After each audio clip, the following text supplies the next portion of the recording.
I mean, it's such a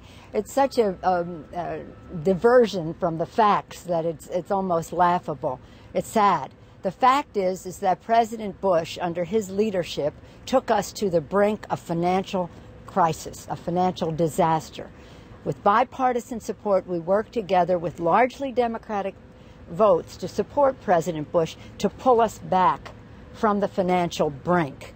It would have been a disaster for our country. Regardless of how we got there through the recklessness of some on Wall Street, and the price was paid on Main Street. So for the Republicans, now when we're trying to say we must put regulation and supervision in place so this never happens again, for them to say it's a bailout for financial institutions just defies credibility in every way. Senator Reid, is it time? Very clear lines in the sand today. Do you think you can get any Republican support for this bill in the Senate? I don't know what lines he drew in the sand. But he just made it very clear that he feels like Democratic negotiators were pulled back. He made it very clear that he feels like Democratic negotiators were pulled back by the White House last week because of a political issue y'all thought you could win. This is a figment of his imagination. Senator Dodd has worked very hard to reach out to Republicans, and this is a stall that we've had this entire Congress. I mean, think about this.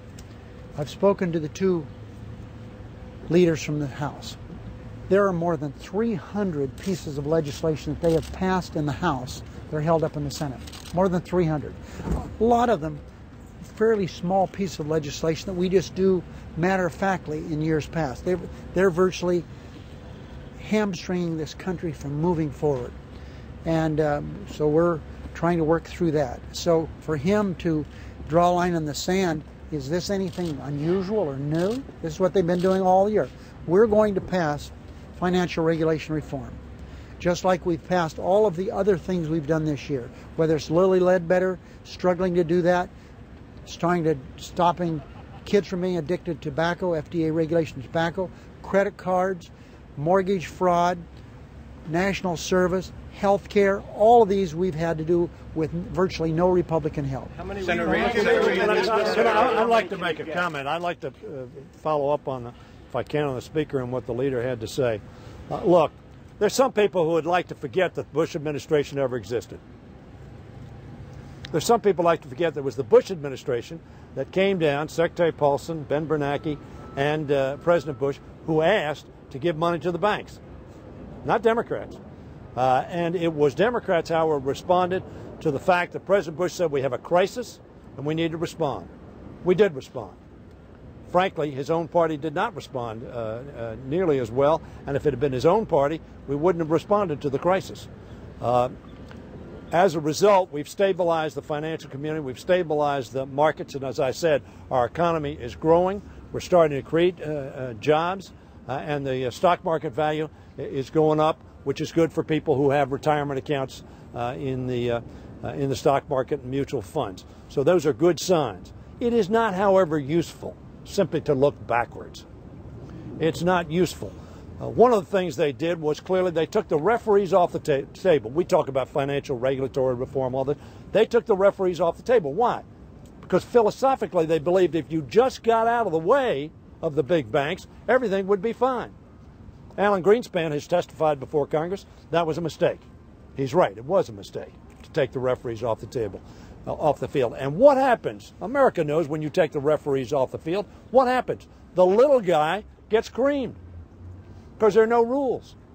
There's nobody making sure that you play by the rules and you're fair.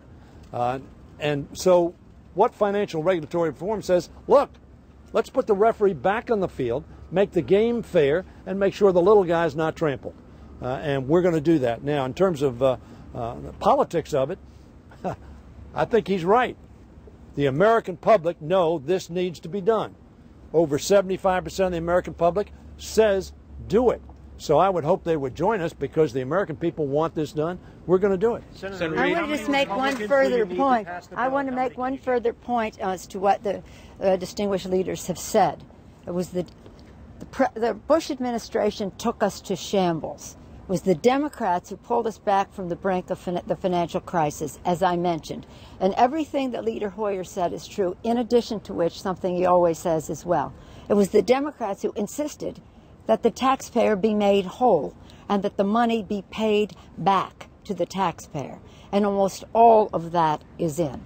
An overwhelming percentage of it has been paid back. That which hasn't been paid back will be paid back, and that was at the insistence of the Democrats, so that the taxpayer was not footing the bill for the bailout. But the taxpayer has paid a price in terms of putting jobs at risk, home ownership, savings, pensions, the education of their children, and the rest. And that's why we must go forward in a positive way in job creation, and we must absolutely pass legislation that reins in the recklessness of Wall Street that would harm Main Street once again. Thank you all very much. Question about how many Republicans you need.